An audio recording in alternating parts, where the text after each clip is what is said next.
L'historique a démarré il y a 14 ans exactement, après un parcours où j'ai travaillé pendant plus de 30 ans dans la prestation de service, et comme beaucoup de personnes, je me suis retrouvé en recherche d'emploi.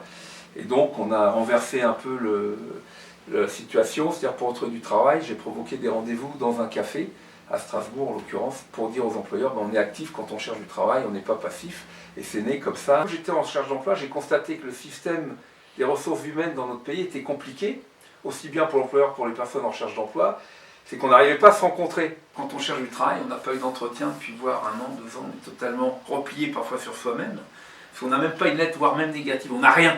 C'est le néant, on est devant un mur. Donc la réponse, c'est de dire, non, nous on est actifs, on est acteurs de notre destin, et dans un café, nous faisons en recherche d'emploi, nous faisons venir des employeurs, et vous voyez bien que les candidats qui sont conviés à l'événement, eh bien, ils sont complètement acteurs, et ils ne sont pas passifs, ils veulent travailler puisqu'ils sont devant vous. La question qui est souvent posée, à qui s'adressent les cafés contacts de l'emploi, donc j'allais dire à toute l'humanité, certes, mais on a été remarqué positivement dans le cadre de ce qui s'appelle la politique de la ville, les quartiers dits prioritaires, où nous intervenons surtout pour les personnes les plus éloignées de l'emploi, qui ont des difficultés à avoir des entretiens, des rendez-vous et rencontrer un employeur tout simplement. Puisque dans le café, le centre social culturel en bas de l'immeuble dans le quartier, eh bien, les entreprises qui sont inscrites, la quinzaine, une vingtaine d'entreprises qui sont là, eh bien, les habitants descendent de l'immeuble et rencontrent tout simplement tous les employeurs. Les candidats, quand ils vont au café contact de l'emploi, 1, ils ont des rendez-vous, 2, ils reprennent confiance en eux, 3, ils ont un deuxième rendez-vous, et la cerise sur le gâteau, ils retrouvent du travail. Donc il y a cette confiance en soi qui se reproduit des candidats entre eux, et c'est un très bon entraînement pour les entraînements, et en plus de ça, de retrouver du travail immédiatement ou les jours à venir.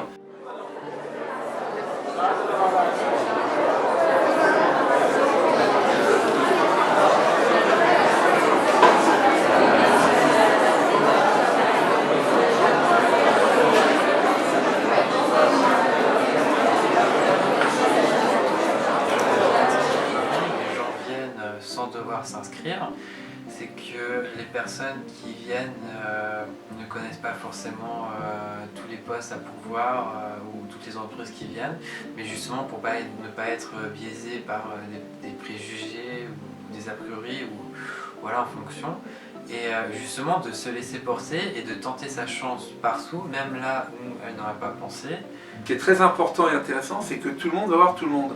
Donc nous, l'association, nous encourageons le jour J, physiquement, on est avec les gens, c'est très actif dans une dynamique de créer cette dynamique de groupe où tout le monde va voir tout le monde. Et ce qui est extraordinaire, ce qui ressort des candidats, la plus-value des candidats, j'ai fait plusieurs entretiens d'embauche avec des recruteurs différents que je n'aurais jamais pu rencontrer autrement, avec un CV ou lettre de motivation. Alors là, il n'y en a pas besoin, c'est en direct, en face à face. Voilà, c'est pas un algorithme qui regarde un CV et puis qui dit voilà, il y a telle et telle compétence, voilà. Et de pouvoir découvrir qu'elles ont des capacités à faire d'avoir un job auquel elles n'auraient pas pensé, et ça les entreprises le disent souvent, qu'il y a des candidats qualifiés qui viennent mais qui ne savaient pas qu'ils étaient qualifiés pour ça. On peut ouvrir de nouvelles opportunités d'embauche en questionnant les recruteurs qui nous donnent des nouvelles informations, il y a ce fameux marché caché, on développe son réseau. Et on peut partager entre candidats son expérience, son vécu. Ça crée une redynamique. Quand on est seul, isolé, là on est dans une dynamique de groupe. Quand on est au chômage, on n'est pas toujours bien, on peut être malade d'ailleurs. La solitude, c'est dû à plein de choses. Et elles viennent, et parfois elles disent, il n'y a rien pour moi. On leur dit, mais non, vous avez vu les 20 entreprises, les 15 employeurs? Ah là, je vais aller voir là. Elles vont voir tout le monde et à la fin, elles ressortent pas avant midi, même 13h. Non, c'est génial, j'aurais jamais cru que j'aurais pu avoir des entretiens avec des employeurs aujourd'hui, alors qu'elles n'ont pas eu de rendez-vous depuis 6 mois, voire 1 an. Ça, on le mesure, donc on a des résultats concrets. Donc, on est aussi un très bon moyen thérapeutique de retrouver du lien social. Quelle est la plus-value pour les entreprises? Donc effectivement, elles vont rencontrer des candidats motivés. C'est important parce que si les candidats sont là à 9h, eh bien, ils sont motivés. C'est pas de 9h à midi, c'est à 9h. Ça se termine à midi, mais tout le monde est invité à 9h. Donc candidat motivé. On gagne du temps grâce à des entretiens directs, puisque là, il n'y a pas de filtre. Pas de filtre, tout le monde vient avec tout le monde. On évite les tris fastidieux des CV pour l'employeur, parce qu'il voit les gens physiquement, ils arrivent, ils sont là. On réduit les coûts de recrutement, ça c'est pour l'entreprise, c'est génial. Et on valorise son image. Je répète, chaque entreprise qui vient en participant au Café Contact d'Emploi doit avoir impérativement un ou des emplois à pourvoir. C'est la clé d'entrée.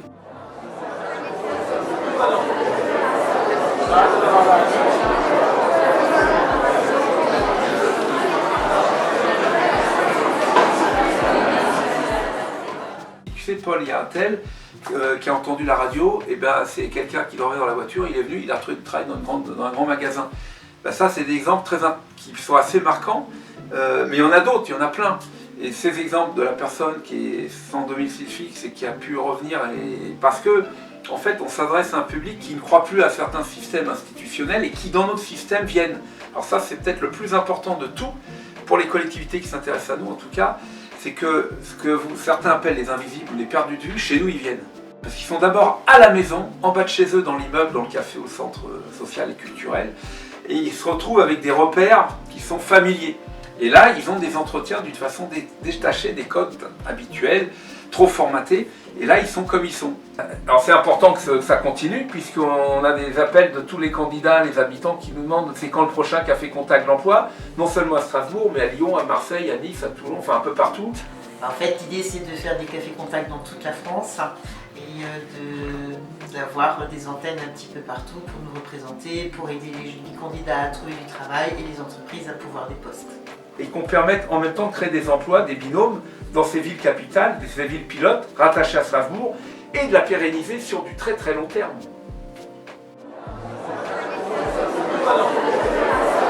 Ah,